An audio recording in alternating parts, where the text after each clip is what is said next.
भगवान आए हैं। बजाओ ढोल स्वागत में मेरे भगवान आए हैं। मेरी अरदास सुन लो, बैठा हूँ मैं द्वार पे तेरे, कभी तो आओगे मिलने को मुझसे द्वार पे मेरे। बहुत खुश हैं मेरे आंसू, मेरे भगवान लाए हैं।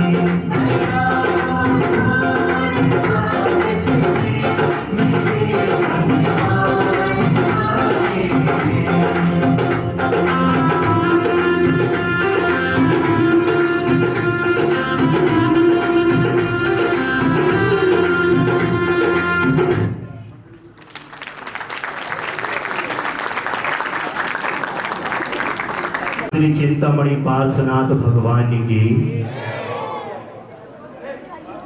बोलिए। 10 लक्षण महापर्व की करकर डोमा जैन जागृति एनक्लेव। ये नाम मैंने अपने जीवन में कई बार सुना था और मेरा आने का बहुत मन था। तो मैं बहुत बहुत धन्यवाद ज्ञापित करना चाहता हूँ जिन्होंने मुझसे सबसे पहले संपर्क किया। पूनम दीदी, एक बार जोरदार तालियां बजाएंगे। फिर एक बार कविता दीदी, और दोनों ने मेरी मीटिंग ली। आदरणीय प्रधान जी साहब, महामंत्री जी साहब, एक बार जोरदार तालियां। हमारे जो अग्रज है, पिता समान है, एक बार जोरदार तालियां मैं इनके लिए बजवाना चाहूँगा, क्योंकि छोटे छोटे कलाकारों को इतना बड़ा मंच जो मिलता है बस इन्हीं लोगों की बदौलत मिलता है। मैं सभी लोगों का विशेष धन्यवाद ज्ञापित करना चाहता हूँ। मैं जहाँ भी जाता हूँ वहाँ जाने से पहले मैं पूछता हूँ कि वहाँ के लोग कैसे हैं। तो जब मैं यहाँ आ रहा, इतनी सारी माएँ हमारे बीच विराजमान हैं। जब माँओं के दर्शन करता हूँ तो मेरा एनर्जी, जो कॉन्फिडेंस लेवल है, वो और ऊंचा चला जाता है। तो माँओं के लिए कहना चाहूँगा कि बहुत रोते हैं मगर दामन हमारा नम नहीं होता। बहुत रोते हैं मगर दामन हमारा नम नहीं होता। इन आंखों के बरसने का कोई मौसम नहीं होता। पीछे जो दीदियां माँ जी बात कर रही है वो ध्यान से सुनेंगे कि बहुत रोते हैं मगर दामन हमारा नम नहीं होता। इन आंखों के बरसने का कोई मौसम नहीं होता। और मैं अपने दुश्मनों के बीच भी महफूज रहता हूँ। मेरी माँ की दुआओं का खजाना कम नहीं होता। आपके घर में पैसे की पेटी हो, पैसे की पेटी हो या ना हो, लेकिन घर में बेटियां अवश्य होनी चाहिए। इन प्यारी प्यारी बहनों के लिए कहना चाहूंगा उनके माता पिता से कि इन्हें बेटा बना पालो तो ये इतिहास छू लेंगी। धन्य है वो माता पिता जिनके घर में बेटियां हैं। इन्हें बेटा बना पालो तो ये इतिहास छू लेंगी, और करो विश्वास बेटी पर तो ये विश्वास छू लेंगी। और कभी जीवन में बेटी को नजरअंदाज मत करना, जरा से पंख खोलोगे तो ये आकाश छू लेंगी। सांसें थम गई होती और दिल के अरमा बिगड़ गए होते। सांसें थम गई होती और दिल के अरमा बिखर गए होते। और जागृति एनक्लेव वालों, आप लोगों की तालियां ना होती तो मयूर भाई कब के मर गए होते। मैं जिंदा हूं तो आप लोगों की बदौलत हूं। मैंने ये डेट अपने दिमाग में नोट कर ली थी। एक बार यमराज जी मेरे सपने में आए तो मैंने कहा भाई साहब 8 दिन रुक जाना, और मैं आप सभी के बीच हूं। मेरे लिए भी आप लोग जोरदार तालियां बजा सकते हैं। आपके बीच जो जैन रामायण प्रस्तुत होगी, मैं उन सभी कलाकारों का विशेष रूप से धन्यवाद ज्ञापित करना चाहता हूं जो हमारे इस विशेष आमंत्रण पर यहाँ पर उपस्थित हुए हैं। दिल्ली, मुंबई, बरेली सभी कलाकारों का विशेष रूप से मैं धन्यवाद ज्ञापित करना चाहता हूं, और पूरी कमेटी का विशेष रूप से धन्यवाद ज्ञापित करना चाहता हूं जितना पावन पुनीत मुझे ये मंच दिया। मां सरस्वती को नमन करता हूं।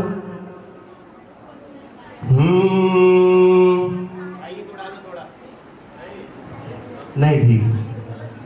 हमको अपना आसरा दो, रसमयी रस ना पिला दो वाणी माँ जिन वाणी माँ वाणी माँ जिन वाणी माँ हमको अपना आशीरा दो रसमयी रस ना पिला दो वाणी माँ जिन वाणी माँ वाणी माँ जिन वाणी माँ वाणी माँ जिन वाणी माँ वाणी माँ वाणी माँ वाणी माँ। सरस्वती देवी माँ को नमन करता हूँ। आप सभी लोग विशेष निवेदन करता हूँ कि आप सभी लोग जहाँ बैठे हैं पूरा कार्यक्रम देखकर ही उठें। सबसे पहले आप सभी लोगों को क्या करना है मैं बता देता हूँ। सबसे पहले आप सभी सीधे बैठ जाइए, एकदम सीधे। हाँ, पीछे वाली दीदी सीधी नहीं बैठी है। दीदी जी, हाँ, सबसे पहले आप सभी सीधे बैठ जाइए। अब क्या करना है? अब अपने दोनों हाथ को ऊपर उठाइए और आवाज गूंज जाए, आवाज गूंज जाए दिल्ली नगर में सारे, जयकारा जोरदार प्रभु का लगाइए। जय गुरु की जय, जय प्रभु की जय, जय प्रभु की जय, जय प्रभु की जय।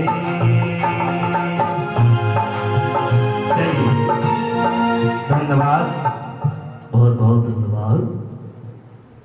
आप सभी के बीच मैं 8 दिनों तक उपस्थित हूँ और आपको जो रामायण दिखाई जा रही है, जैन रामायण, आपको बिल्कुल शास्त्रों के अनुसार मैं जैन रामायण दिखा रहा हूँ, बिल्कुल पद्म पुराण के अनुसार। आप सभी लोगों के जीवन में मन में बहुत सारी भ्रांतियाँ भी हैं, उसका भी निवारण होगा। हम यहाँ से आज से लगातार 8 दिनों तक आप लोग जैसी आज उपस्थिति दी है वैसे ही आप लोग उपस्थिति हमें देंगे, ऐसी आशा करता हूँ। और मंगलाचरण के रूप में हमारे कलाकार एकदम तैयार हैं और चलेंगे। आगे की मंगल शुरुआत हम यहाँ से करेंगे।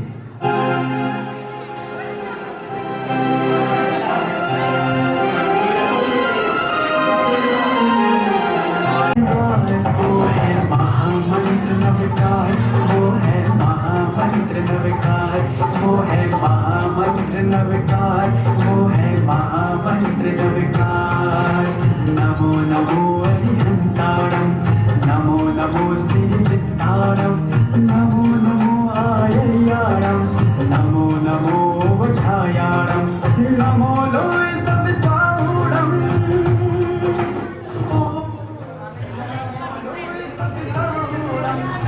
जय जय नवकार, वो है महामंत्र नवकार, वो है महामंत्र नवकार, वो है महामंत्र नवकार।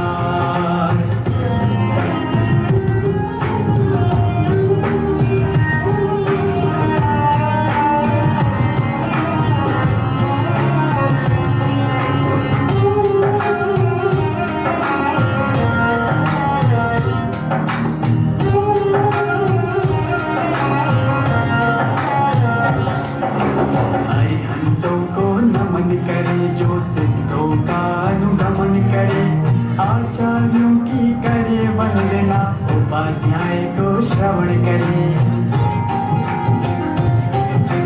अरिहंतों को नमन करे, जो सिद्धों का अनुगमन करे, आचार्यों की करे वंदना, उपाध्याय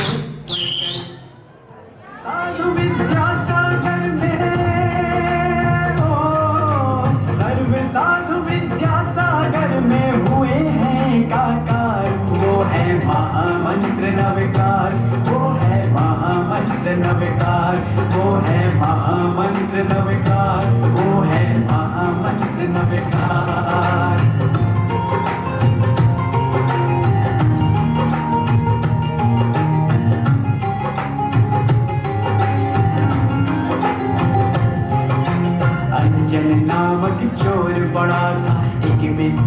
पाकर अकड़ा था, जब बेबस लाचार हुआ तो ब्रह्मोकार की शरण पड़ा था।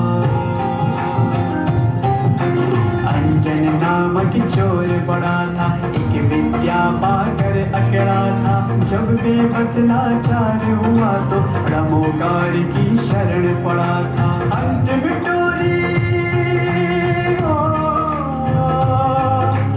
अंतिम डोरी कटते ही किया उसने गगन विहार। वो है महामंत्र नवकार, वो है महामंत्र नवकार, वो है महामंत्र नवकार, वो है महामंत्र नवकार।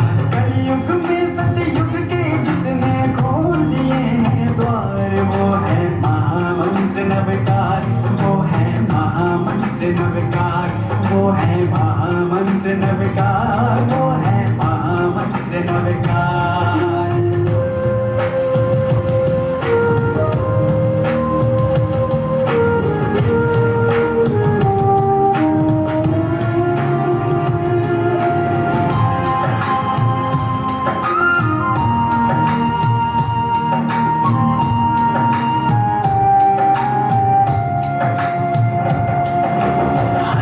मंगलाचार इसी से, वाणी है उपहार इसी से, सूत्रधार ये सब मंत्रों का ग्रंथ हुए साकार इसी से।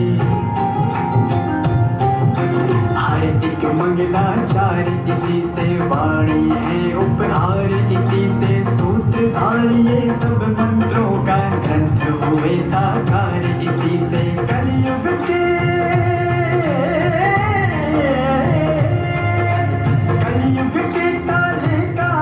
पर स्वर्णाक्षर साकार, वो है महामंत्र नवकार, वो है महामंत्र नवकार, वो है महामंत्र नवकार, वो है महामंत्र नवकार। नमो नमो अरिहंताणं, नमो नमो श्री सिद्धाणं, नमो नमो आयर्याणं, नमो नमो वज्रायाणं, नमो लोय सब साहुणं, सब साहुणं।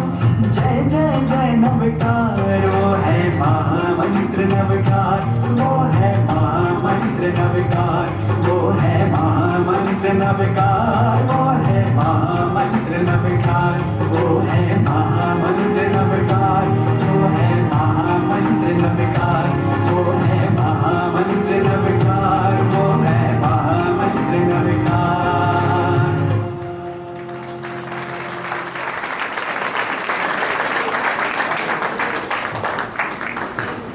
आप सभी को सादर जय जिनेंद्र। अरे जय जिनेंद्र, जय जिनेंद्र।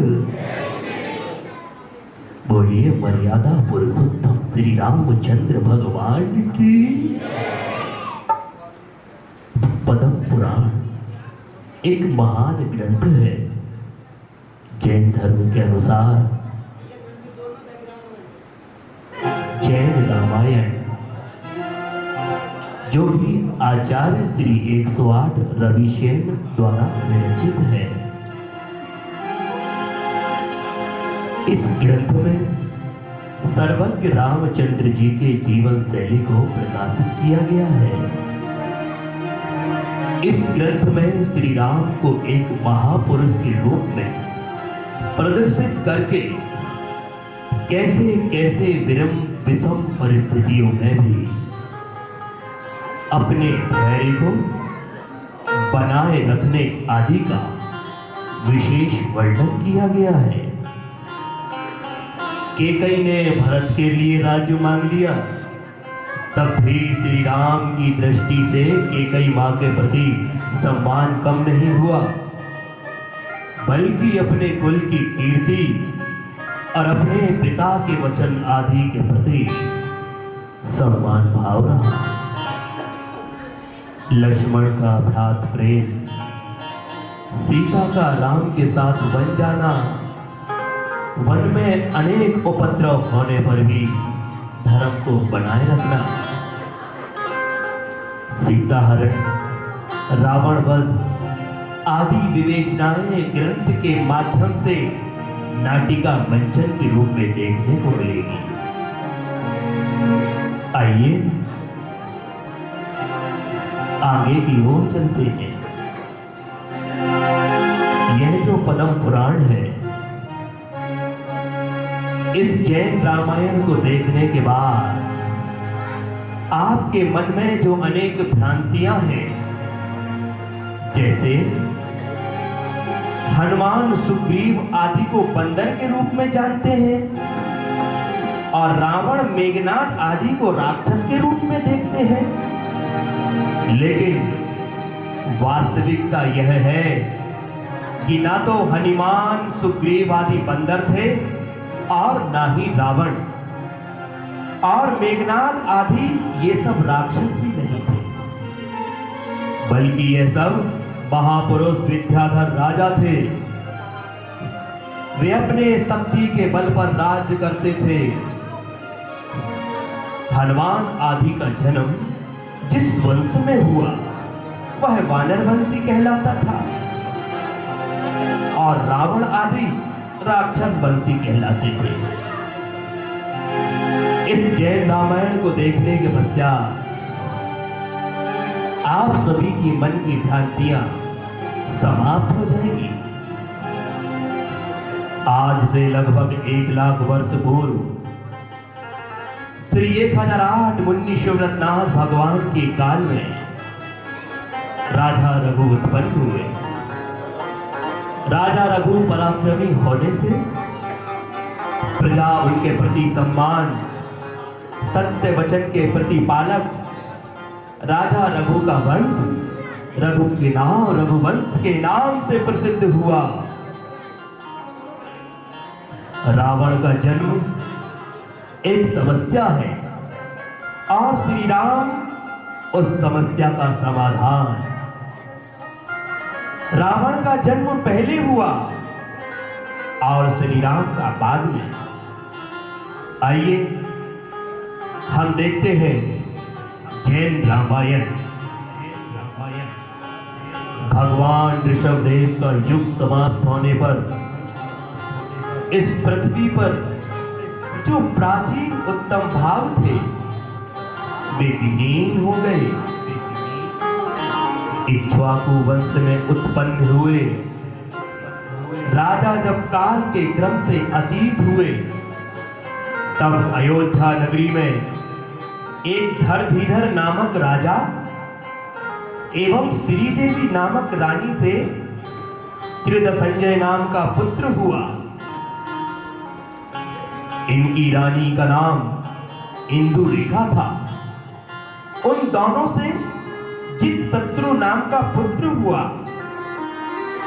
बोधनपुर नगर के व्यानंद राजा एवं अंबोजमाला की पुत्री विजया से विवाह कराने के पश्चात राजा त्रिदसंजय ने तपस्या कर कैलाश पर्वत से मोक्ष प्राप्त किया। कुछ समय बाद अजितनाथ भगवान ने भी दीक्षा धारण की और 14 वर्ष होने के पश्चात केवल ज्ञान की प्राप्ति की। कुछ समय बाद घटनाक्रम आगे बढ़ता है। श्री 1008 अजितनाथ भगवान के शमो शरण में दिव्य देशना सुन रहे भीम सुभीम प्रसन्न होकर मेघवाहन से कहने लगते हैं,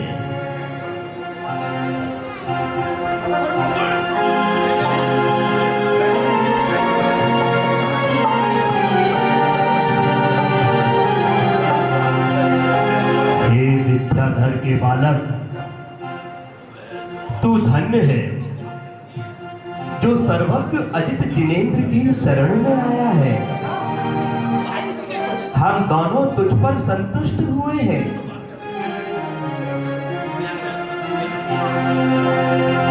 आओ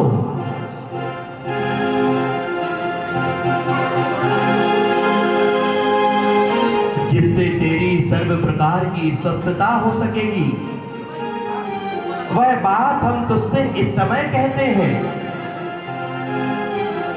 तू ध्यान से सुन, हम दोनों की रक्षा का पात्र तू ही है।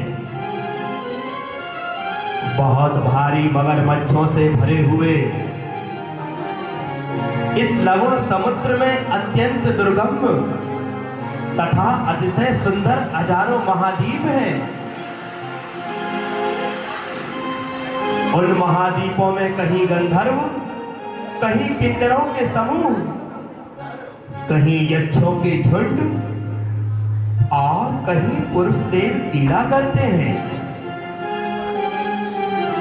उन द्वीपों के बीच में एक ऐसा द्वीप है जो राक्षसों की शुभ क्रीड़ा का स्थान होने से राक्षस द्वीप कहलाता है। 700 योजन लंबा तथा उतना ही चौड़ा है। उस राक्षस द्वीप के मध्य में मेरु पर्वत के समान त्रिकुटाचल नामक विशाल पर्वत है। वह पर्वत अत्यंत दो प्रवेश है। उत्तमोत्तम गुहारूपी ग्रहों से सबको शरण देने वाला है। उसकी सुख शिखर सुमेरु पर्वत की चूलिका के समान महामनोहर है। नाना प्रकार की लताओं से आलंगित कल्प वृक्ष वहां संकीर्णता करते रहते हैं। उसमें त्रिकुटाचल पर्वत के नीचे 30 योजन विस्तार वाली लंका नगरी है। उसमें राक्षस वंशियों का निवास है और उसके महल नाना प्रकार के रत्नों एवं सुवर्ण से निर्मित है। मन को हरण कर लेने वाले बाग बगीचियों, कमलों से सुशोभित एवं बड़े बड़े जिन मंदिरों से वह नगरी इंद्रपुरी के समान जान पड़ती है। तू चरम शरीरी तथा युग का श्रेष्ठ है, इसीलिए ये देवादिष्ट मैं हार भी तुझे दूंगा। पृथ्वी के भीतर छिपा हुआ ऐसा प्राकृतिक नगर दूंगा जहां पर शत्रुओं का शरीर द्वारा प्रवेश करना तो दूर, वहां मन से प्रवेश करना भी मुश्किल हो जाएगा। वह बड़े बड़े महलों भी में भी है, वहां अलंकारोदय उसका नाम है। तेरी वंश परंपरा के लिए वह सुरक्षित स्थान है। मैं तुम्हें राक्षस विद्या भी प्रदान करता हूं। अब तुम कामग नामक विमान पर आरूढ़ होकर लंकापुर की ओर जाओ।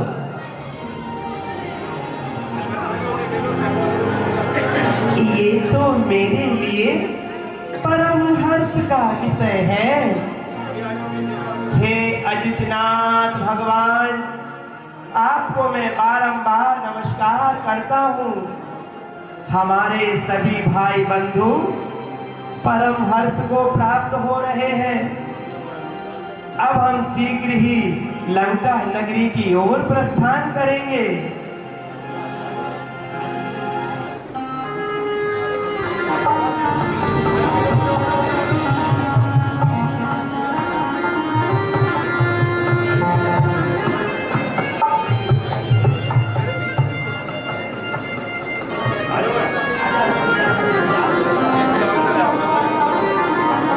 कुछ समय पश्चात राजा रति मयूर की रानी अनुमति की पुत्री सुप्रभा का विवाह मेघवाहन से हुआ। उनके पुत्र का नाम महाराक्षस रखा गया। कुछ समय बाद अजितनाथ भगवान की दिव्य देशना सुनकर उन्हीं के समक्ष राजा मेघवाहन ने राजपाट महाराक्षस पुत्र को सौंपकर दीक्षा धारण कर ली। घटनाक्रम आगे बढ़ने के पश्चात अलंकारपुर के राजा सुकेश एवं इंद्राणी के द्वारा 3 माली, सुमाली एवं माल्यवान नाम के पुत्र हुए।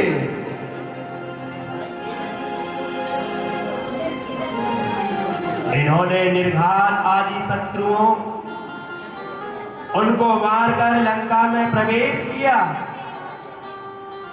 कुछ समय बाद राजा सहस्त्रार की रानी मानसुंदरी के पुत्र इंद्र द्वारा माली मारा गया।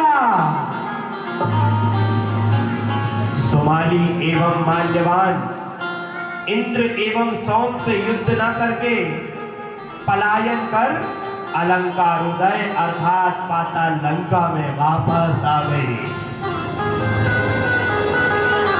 कुछ समय बाद राजा सुमाली की रानी प्रीतिमती से रत्नश्रवा नाम का पुत्र हुआ, जिसका विवाह केकसी के साथ हुआ।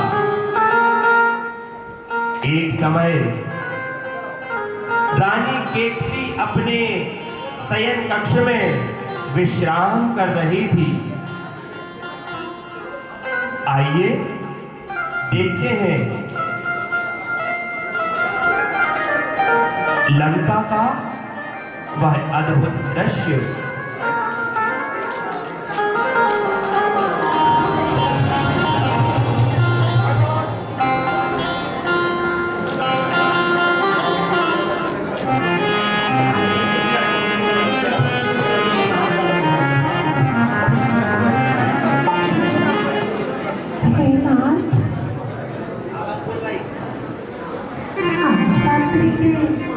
पिछले पैर में मैंने 3 सपने देखे,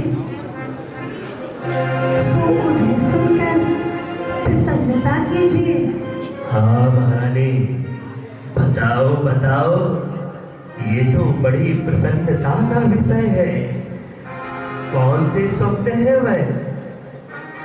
स्वामी, पहले स्वप्न में मैंने देखा कि अपने उत्कृष्ट तेज हाथियों से उनके बड़े भारी झुंड उनको विध्वंस करता हुआ एक सिंह आकाश तल से नीचे उतरकर मुख द्वार से मेरे उदर में प्रविष्ट हुआ है।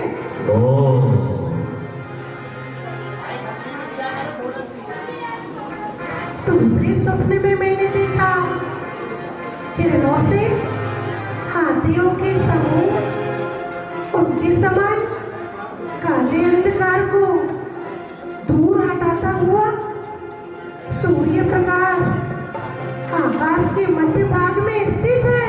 वाह! महारानी, तृतीय स्वप्न क्या है? स्वामी, तीसरे स्वप्न में मैंने देखा कि मनोहर लीला को करता और किरणों से अंधकार को उड़ हटाता हुआ चंद्रमा, पूर्ण चंद्रमा हमारे सामने खड़ा है। वाह वाह वाह, अति उत्तम महारानी,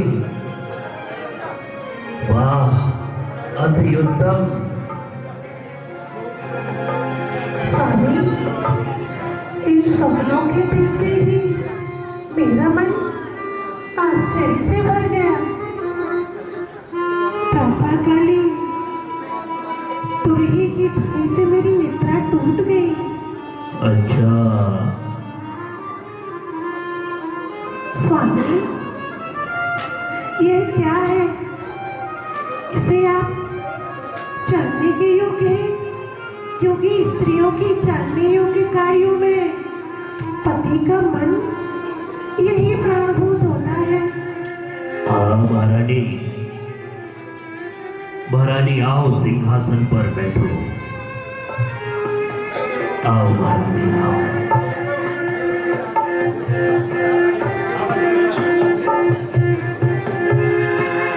हे देवी, तुम्हारे 3 पुत्र होंगे, ऐसे पुत्र जिनकी कीर्ति तीनों लोकों में व्याप्त होगी, जो महापराक्रम के धारी तथा कुल की वृद्धि करने वाले होंगे। वे तीनों ही पुत्र पूर्व भाव में संचित पुण्य गुण से उत्तम कार्य को करने वाले होंगे। देवों के समान और देवों के प्रति पात्र होंगे। वे अपनी कांति से चंद्रमा को दूर हटाएंगे, तेज से सूर्य को दूर भगावेंगे और स्थिरता से पर्वत को ठुकरावेंगे।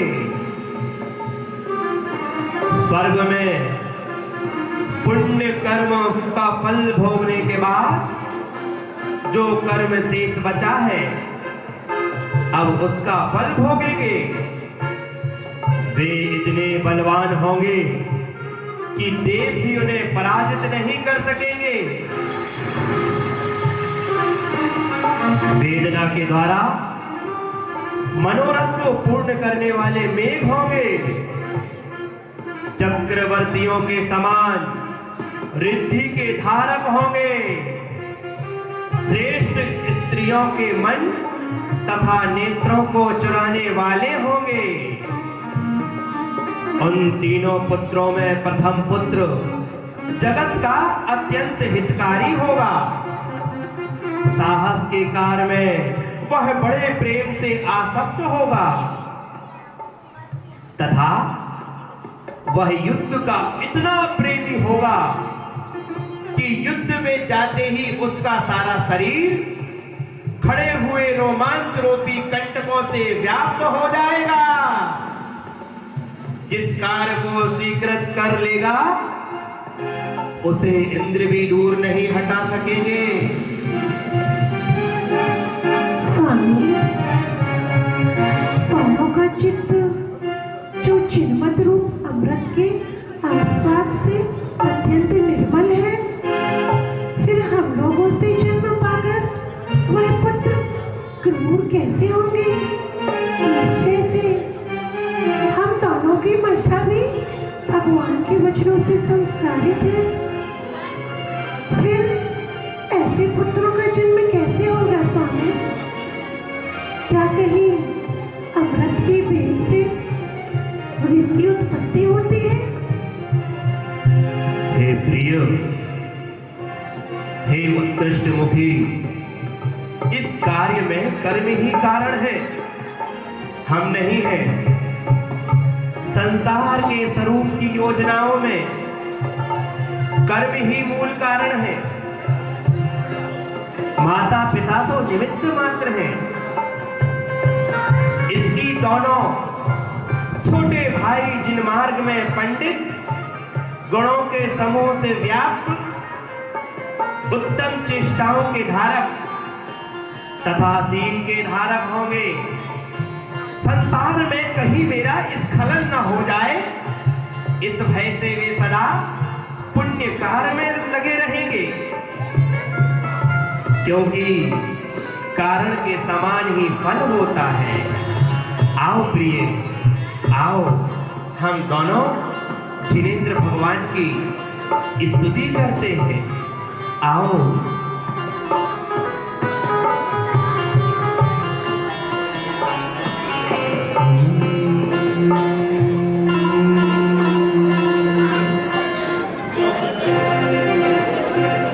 जब गर्भ में प्रथम बालक आया तो माता की चेष्टा अत्यंत क्रूर हो गई।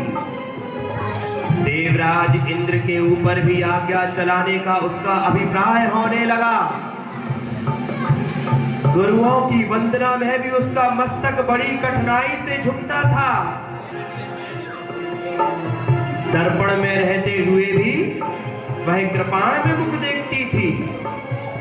तब समय पूर्ण होने पर वह बालक शत्रुओं के आसन को कंपाता हुआ माता के उदर से उत्पन्न हुआ। तब पिता ने बड़ा उत्सव किया।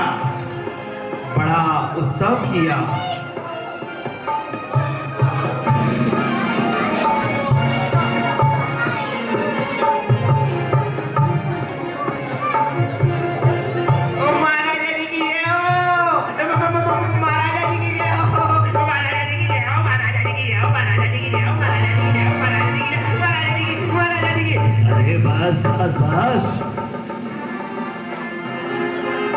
इतना प्रसन्नता का क्या समाचार है? महाराज, प्रसन्नता का विजय ये लाया हूँ। बड़े दिनों बाद ऐसा प्रसन्नता का विजय मिला है। अरे ये किस प्रकार की हंसी ठिठोली कर रहे हो? महाराज, आज मुझे मुस्कुरा लेने दीजिए, क्योंकि पिछले 2 सालों से मैं मुस्कुराया नहीं हूँ। पिछले 2 सालों से? परंतु क्यों? अरे महाराज, क्या बताऊं, मेरी घरवाली है, जब भी मुझे देखती है कहने लगती है, तेरे चेहरे पे ये मुस्कुराहट आई कैसे? अब महाराज, यहाँ के लोगों को ही देख लो महाराज, कितने हंसते हुए नजर आ रहे हैं चेहरे। देख रहे हो महाराज, ये सब पत्नियों का क्या है महाराज? हाँ समझ गया, ये सब पत्नियों का भय है। तो महाराज, आप भी अपनी पत्नी से डरते हैं क्या? नहीं नहीं। महाराज, अगर ये बात मैं महारानी से कह दूं? अरे नहीं नहीं, कैसी बात कर रहे हो? मैंने तो यूं ही कह दिया था। ठीक है महाराज। अब ये बताओ कि इतने प्रसन्न क्यों हो? तो महाराज, मुझे बहुत प्यारी सूचना मिली है। क्या सूचना है? तो महाराज, सूचना सुननी है आपको? हाँ हाँ भाई सुनाओ। अरे सुना दूं क्या? अरे आप लोग बताओ, सुना दूं क्या? अरे काका जी, आप बता दो, सुना दूं क्या? ओ काकी, आप बता दो, सुना दूं? आवाज नहीं आई, सुना दूं क्या? महाराज, आवाज आ गई। हाँ सुनाओ फिर। ओ महाराज, अभी अभी ये सूचना मिली है कि आपको एक पुत्र रत्न की प्राप्ति हुई है।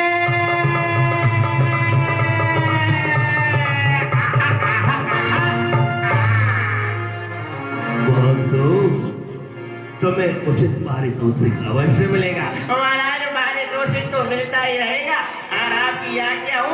अब बहुत सुंदर बधाइयाँ होंगी। बधाइयों के लिए बहुत दूर दूर से बधाई देने के लिए श्रावणगण आए हैं। बधाई के लिए, हाँ हाँ हाँ हाँ हाँ।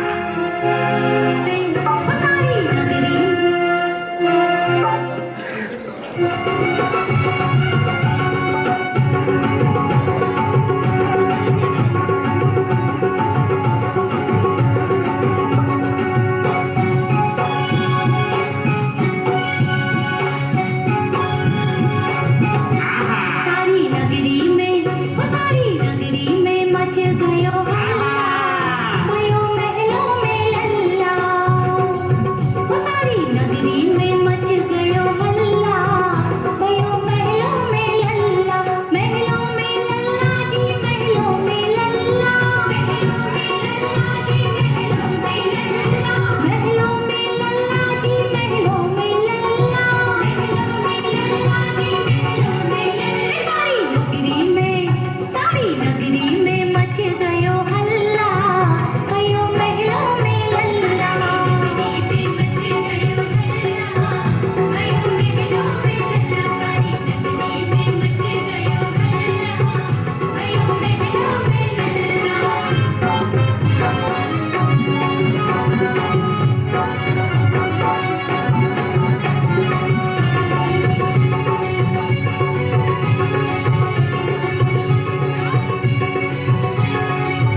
वाह, अरे महाराज देखो कितना प्यारा आवाज है ईद का। हम प्रसन्न हुए, आनंद आ गया। आहा,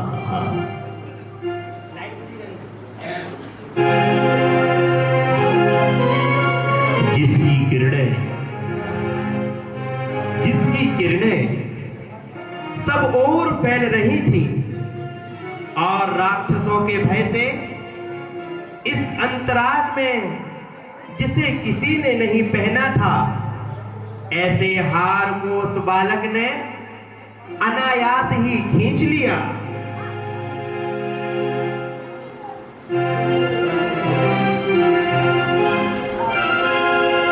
बहुत पहले मेघवान के लिए राक्षसों के इंद्र भीम ने जो हार दिया था, 1000 नाग कुमार जिसकी रक्षा करते थे, यह बालक कोई सामान्य पुरुष नहीं है। यह बालक पूर्व जन्म की तपस्या से बहुत शक्तिशाली है। सर्व मनुष्यों को जीतने वाला यह अवश्य ही कोई महापुरुष है,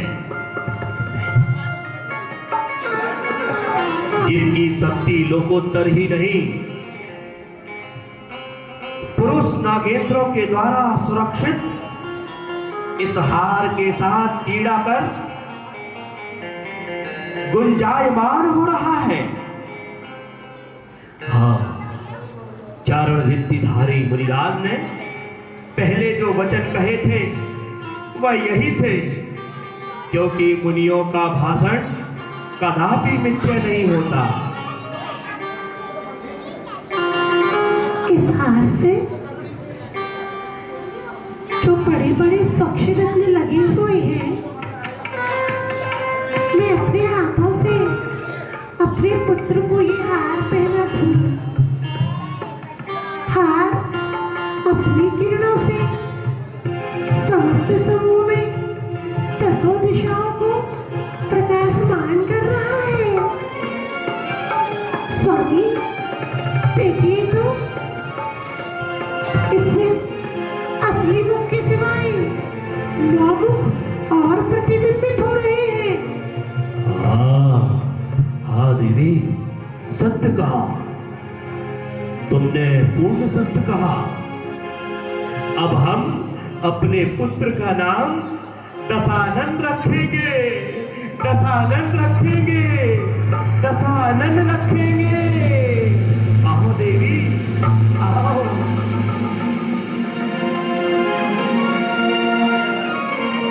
एक समय दशानन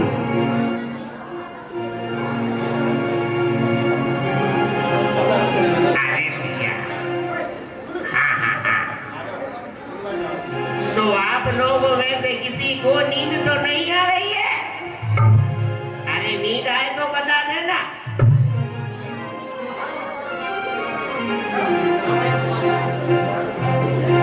एक समय दशानन माता के समीप बैठा हुआ था। दशानन माता से वार्तालाप कर रहा था। तभी आकाश मार्ग से अपनी भारी सेना के साथ शब्द से दिशाओं को शब्दायमान कर किसी को जाते हुए देखता है। अपनी माता से हंसते हुए पूछने लगता है,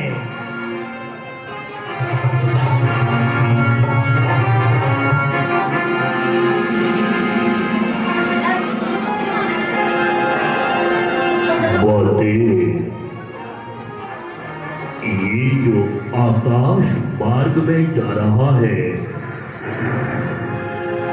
जो अपने आप को सर्वशक्तिशाली समझ रहा है, यह कौन है?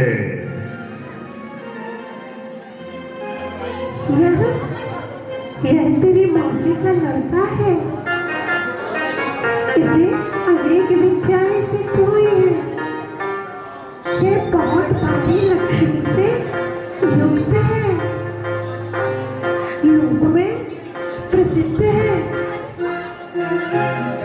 महावैभव से संपन्न, एक दूसरों सूर्य के समान शत्रुओं को कम कभी उत्पन्न करता हुआ संसार में फिरता है। इंद्र विद्याधर ने तेरे बाबा के भाई माली को युद्ध में मारा। क्या? बाबा को तेरी कुल परंपरा से चली आई लंकापुरी से दूर हटाकर इसे दे दी, सो उसी लंका का पालन करता है। अच्छा, इस लंका के लिए तुम्हारे पिता सैकड़ों मनोरथों का चिंतन करते हुए न दिन में चैन लेते हैं न रात्रि में। हे पुत्र, मैं भी इसी चिंता से सूख रही हूँ। अपने स्थान से भ्रष्ट होने की अपेक्षा पुरुषों का मरण हो जाना अच्छा है। हे पुत्र, तू अपने कुल के योग्य लक्ष्मी को कब प्राप्त करेगा, जिसे देख हम दोनों का मन सल रहित हो सके। मैं कब इन भाइयों को विभूति से युक्त तथा निष्कंटक विश्व में स्वच्छंद विचरते हुए देखूंगी।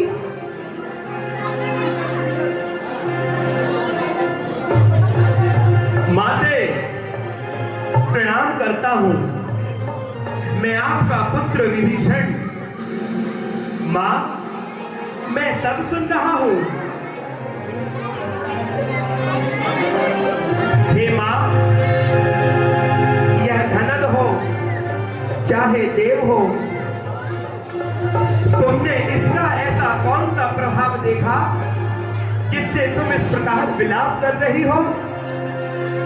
तुम तो वीर पुरुष हो, स्वयं वीर हो।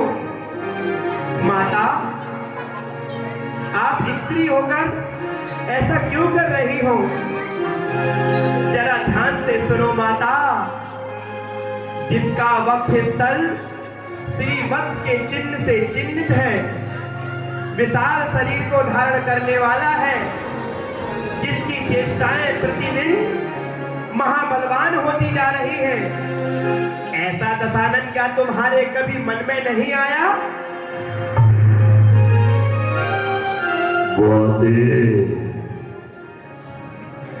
अपनी बहुत प्रशंसा करने से क्या लाभ, परंतु सच बात मैं तुमसे कहता हूं,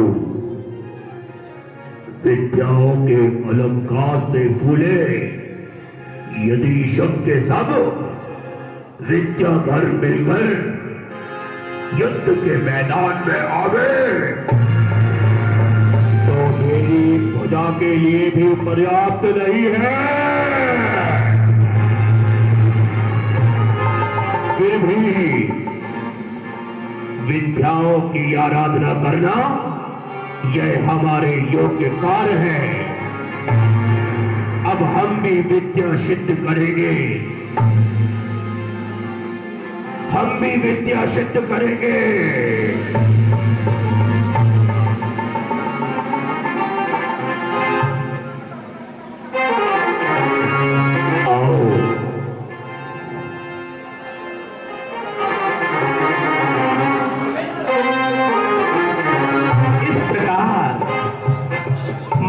धारण करता हुआ रावण अपने छोटे भाइयों शय में स्थिर था।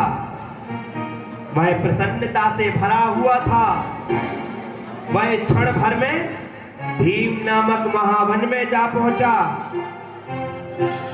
इतना भयंकर वन मानो चिरकाल ही सदा विद्यमान रहता हो। जो शुक्ल वस्त्र धारण कर रहे हो, जिनके मुख पूर्ण चंद्रमा के समान हो, जो चूड़ामणि से सुशोभित थे,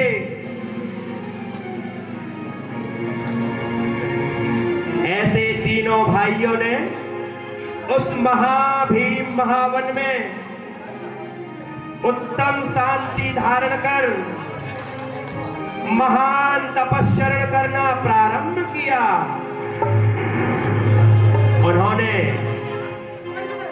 1 लाख जप कर सर्व काम निंदा नाम की 8 अक्षरों वाली विद्या आधे ही दिन में सिद्ध कर ली। यह विद्या उन्हें जहां तहां से मनचाहा अन्न लाकर देती रहती थी, जिससे उन्हें क्षुधा संबंधी पीड़ा नहीं होती थी। तब हृदय को स्वस्थ कर उन्होंने 16 अक्षर वाला मंत्र जपना प्रारंभ किया, जिसकी 10,000 करोड़ आवृत्तियां थी।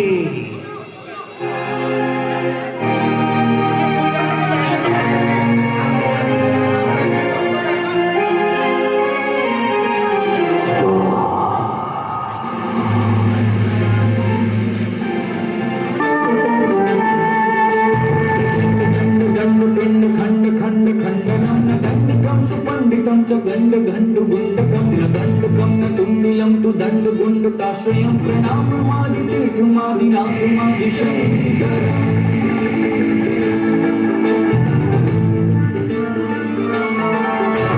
अजेय देव जैन जीव भाव रक्त जीवनं जितेन्द्रियं जिताहवं जितात्मदेव जोषणम्। अनात्म भाव जित्वरं च जन्म मृत्यु जित्वरम्। अजेय कर्म भूपति पराजितं जयाजितं जितं जितं जितं भाव शून्य भाव विद्विभावनम भविष्य भाव भाव कश्च भाव रूप भावका असंभवो न संभवो हि संभवो च संभव भवात्रिशो भवात् परो भवं भनो न संभव।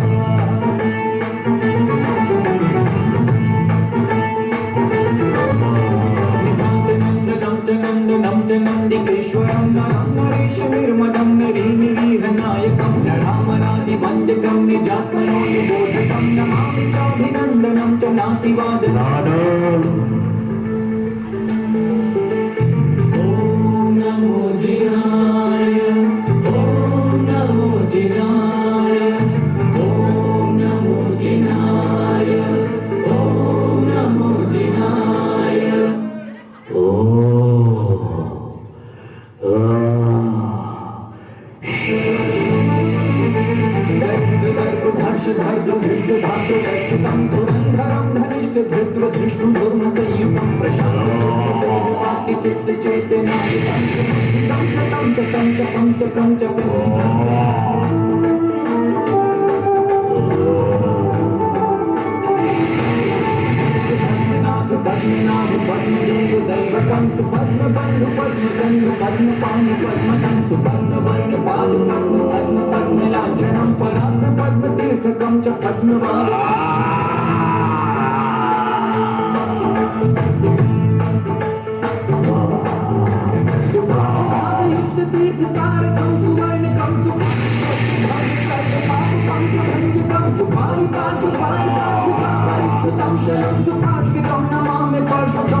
चर्चितार्चितं च चंद्रिलं जिनेन्द्र चंद्र चंद्रनाथ तीर्थकारणीश्वरम्।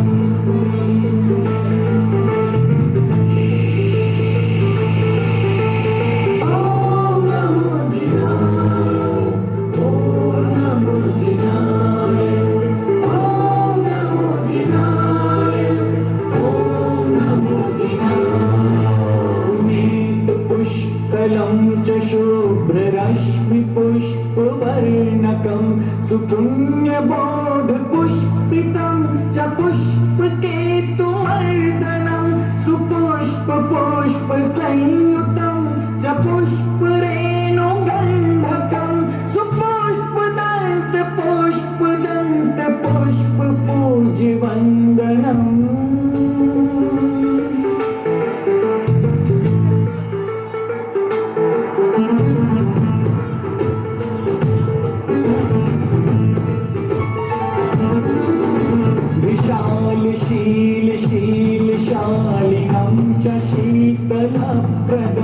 संशयाच्च शायकादशालिनं शिवं च शिल्पिनम् अशीतशीतयोगशालिनं च शीतशीतलं नमामि शीतलाच्च शीतलं च शीलशीलितम्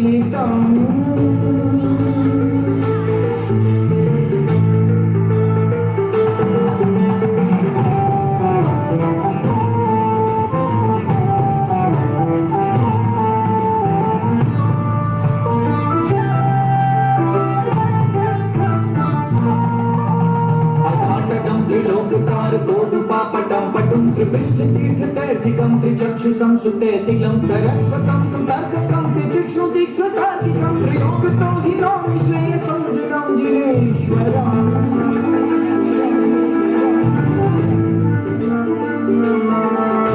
वसुन्धरा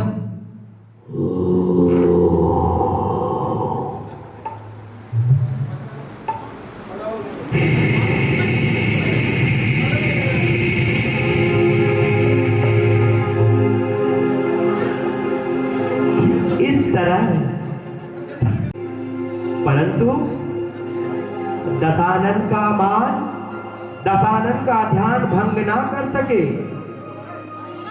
परंतु 5 विद्याएं भानुकंड को प्राप्त हुई, 4 विद्याएं विभीषण को प्राप्त हुई और रावण को 1000 विद्याएं सिद्ध हुई।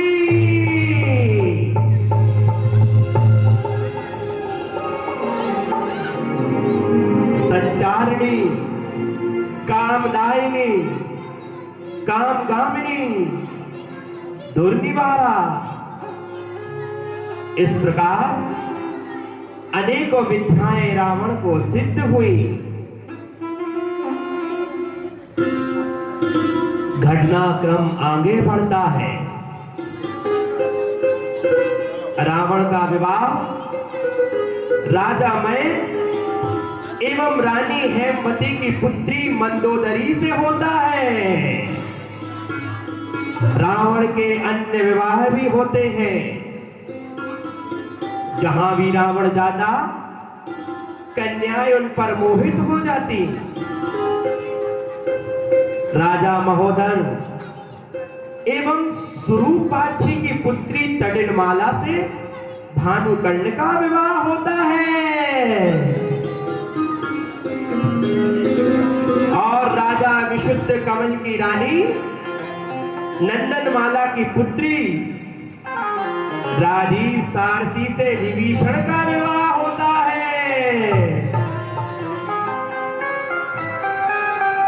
समय क्रम आगे बढ़ा।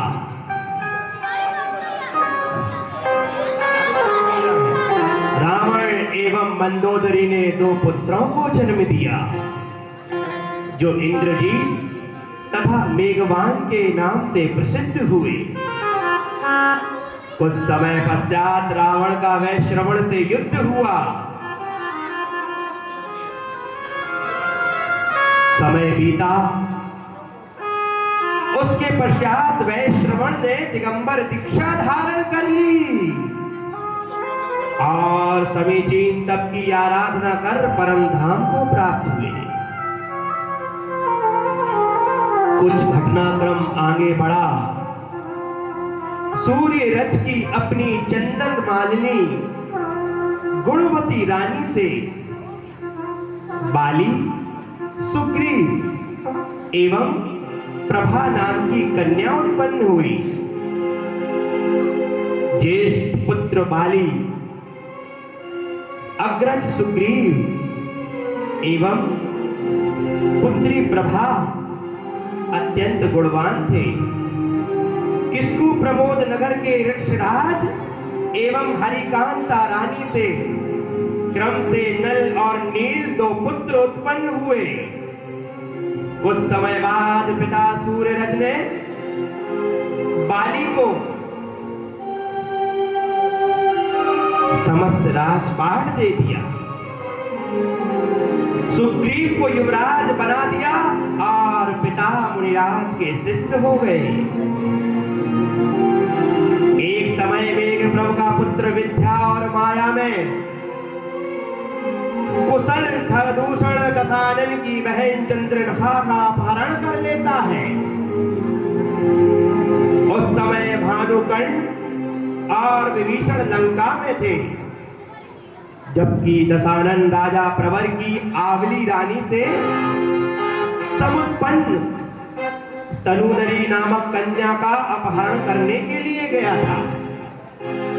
उसके पीछे जो सुना जा रही थी, भानुकर्ण विभीषण ने उसे यह सोचकर लौटा दिया कि यह सेना जिंदा युद्ध में पकड़कर नहीं ला सकती।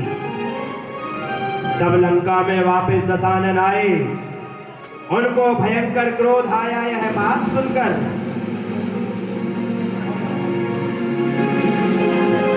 तभी मंदोदरी रावण से कहने लगती है,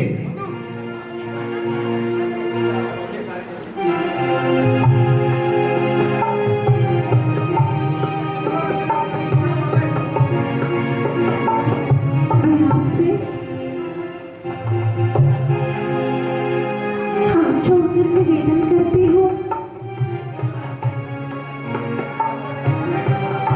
निश्चय से वह कन्या दूसरों के लिए ही दी जाती है, क्योंकि समस्त संसार में उनकी उत्पत्ति ही इस प्रकार की होती है। खरदूषण के पास 14,000 विद्याधर है, जो कि अत्यधिक शक्तिशाली तथा युद्ध में कभी पीछे हटने वाले नहीं है। इसके सिवाय उस अहंकारी को कई हजार विद्याएं सिद्ध हैं। क्या आपने नहीं सुना? आप दोनों ही समान शक्ति के धारक हो, अतः दोनों के बीच भयंकर युद्ध होने पर एक दूसरे के प्रति विजय का संदेह ही रहेगा। उसे तो मात्र विधवा ही रहना पड़ेगा। इसके अलावा दूसरी बात यह है कि तुम्हारे अंकलानोदय में जब राजा सूर्य ने छोड़ा था, तब चंद्रोदर नामा विद्याधर तुम्हारी इच्छा के प्रति उस नगर में जम गया था। उसे निकालकर महाबलवान खरदूषण तुम्हारी बहन के साथ उसमें रह रहा है। इस प्रकार तुम्हारे स्वजन उस पर उपकार को भी प्राप्त हुए। हे प्रिय, यद्यपि मैं युद्ध से नहीं डरता,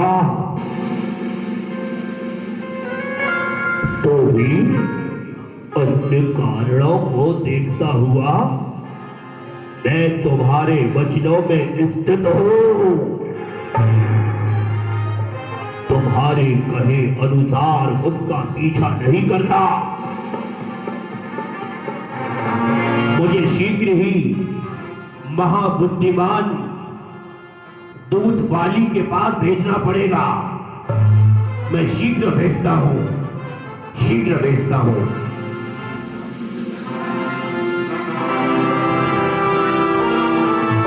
दशानन ने राजा बाली के पास दूत भेजा। बाली ने दशानन को नमस्कार नहीं किया। दूत के माध्यम से दशानन को जब यह ज्ञात हुआ, तब दशानन युद्ध के लिए तैयार हो गए। दूसरी तरफ सागर वृत्ति आदि मंत्रियों की सही सलाह मानकर बाली ने युद्ध नहीं किया। दशानन को क्षमादान देते हुए संसार से मुख मोड़ लिया। श्रेष्ठ भ्राता महाराज बाली ने अनुज भ्राता भाई सुग्रीव को राज पद पर प्रतिष्ठित कर श्रेष्ठ गगन चंद्र मुनिराज के समीप दिगंबर हो गए।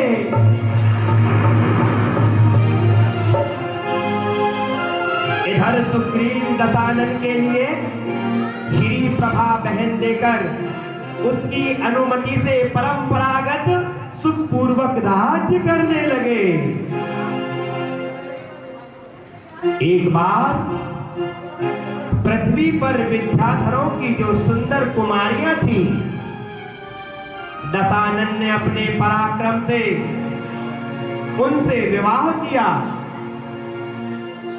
अतनंतर एक बार दशानन नित्यालोक नगर में राजा नित्यालोक की श्रीदेवी से समुत्पन्न रत्नवली नाम की पुत्री को विवाह कर बड़े हर्ष के साथ आकाश मार्ग से अपनी नगरी की ओर जा रहा था। तभी रावण का पुष्कर विमान रुक जाता है।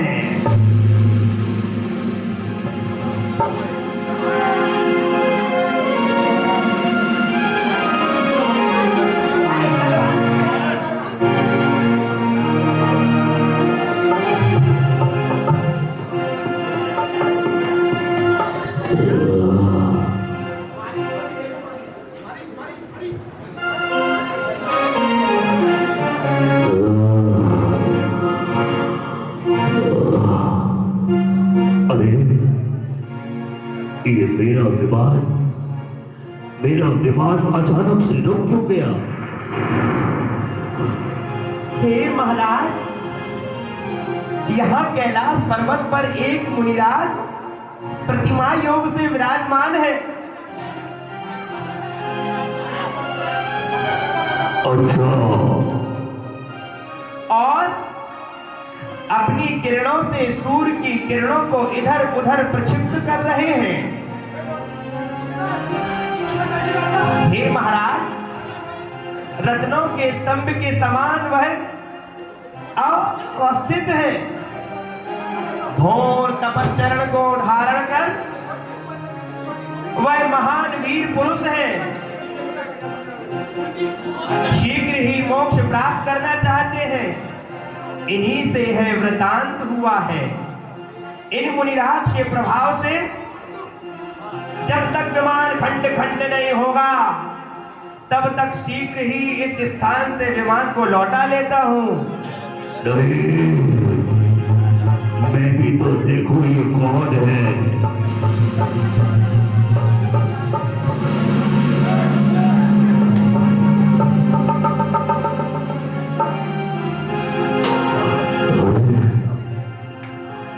पानी।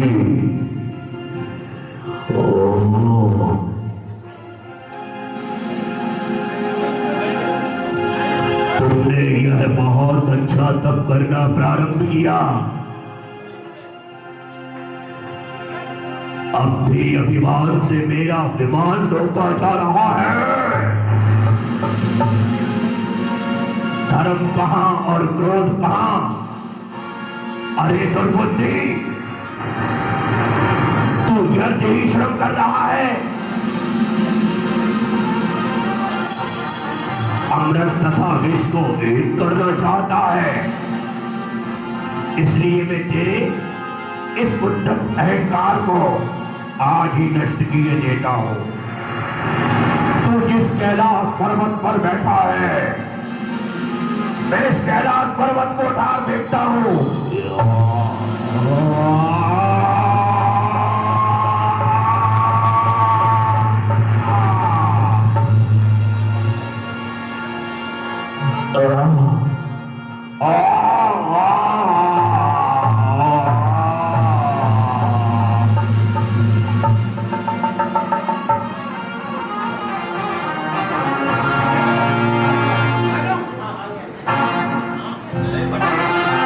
बाली मुनिराज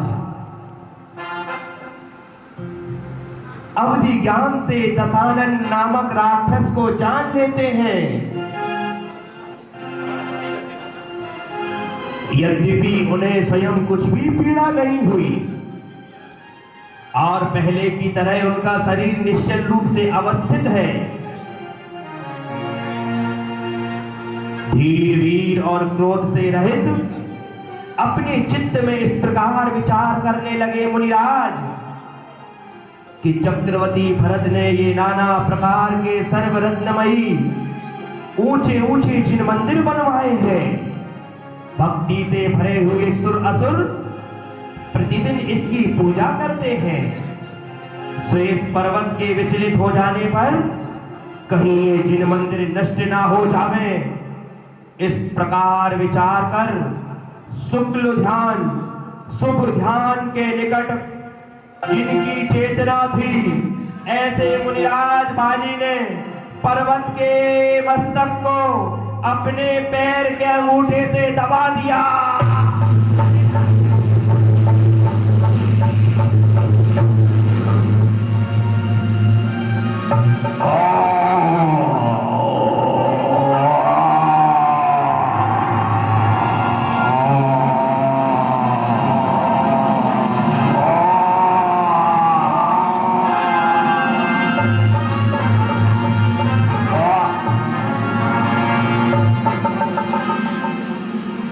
मुझे क्षमा कर दो मुनिराज, मुझे क्षमा कर दो मुनिराज, मुझे क्षमा कर दो मुनिराज, मुझे क्षमा कर दो, मुझसे अपराध हुआ है। स्वामी क्षमा कर दीजिए ने। हे गुरुदेव, नमोस्तु गुरुदेव, नमोस्तु। क्षमा कर दीजिए, क्षमा कर दीजिए।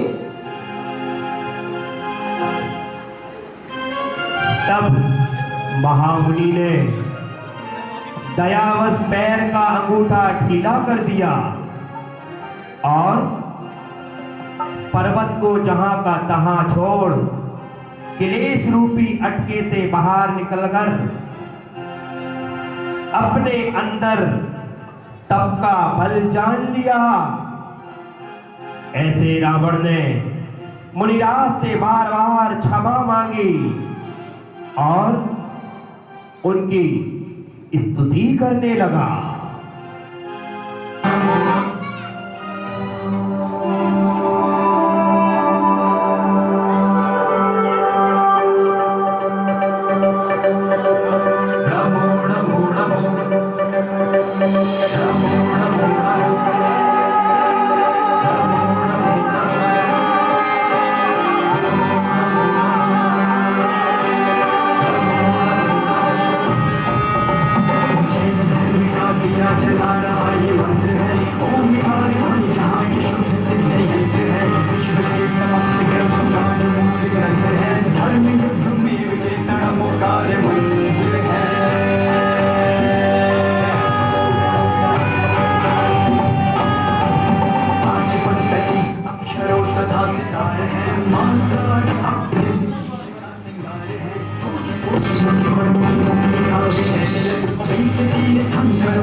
इस प्रकार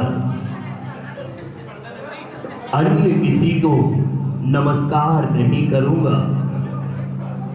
मुनिराज के सिवा, मुनिराज के चरणों को छोड़कर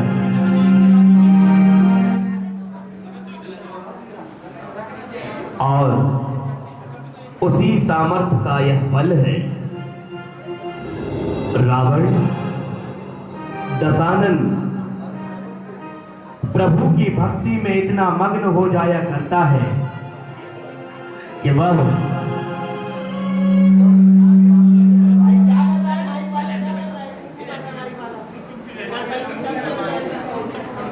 तभी रावण प्रभु की भक्ति में इतना मग्न हो जाया करता है, वीणा बजाने लगता है।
इस प्रकार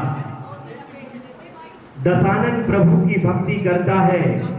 तभी नागराज द्वारा उन्हें अमोघ विद्या प्राप्त हुआ करती है। एक समय रावण अत्यंत हर्षित था और इतना हर्षित था कि वह प्रभु के जिनेंद्र भगवान की वंदना कर रहा था। तभी एक मुनिराज के समीप वह कुछ प्रतिज्ञा लेता है।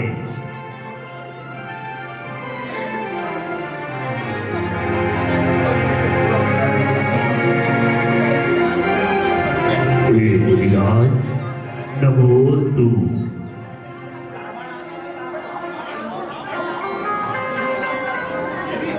हे मुनिराज,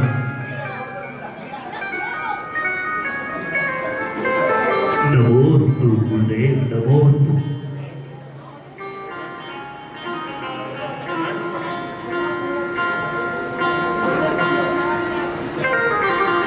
हे गुरुदेव, मैं एक प्रतिज्ञा लेना चाहता हूं।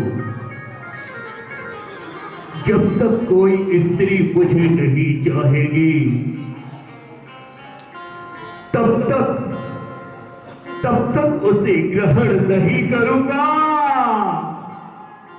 मैं यह दृढ़ नियम लेता हूं, ऐसी प्रतिज्ञा करता हूं। धर्मवृत्ति हो, तुम हर कार्य में सफल हो। महाराज आपकी जय हो।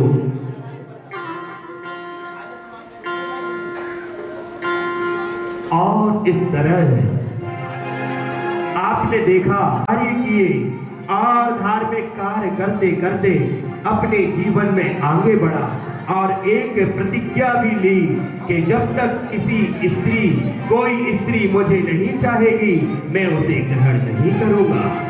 आज इतना ही, कल देखेंगे आप विशाल, आनंद और उत्कंठित राम राज्य और स्वयंवर। सभी कलाकार एक बार आ जाएंगे स्टेज पर। और मयूर जी ने कथा मंचन भी बहुत अच्छा किया। कल की हम कथा आगे बढ़ाएंगे सीता स्वयंवर, और बहुत आज से ज़्यादा क्राउड हमें चाहिए। कल सीता स्वयंवर बहुत खूबसूरत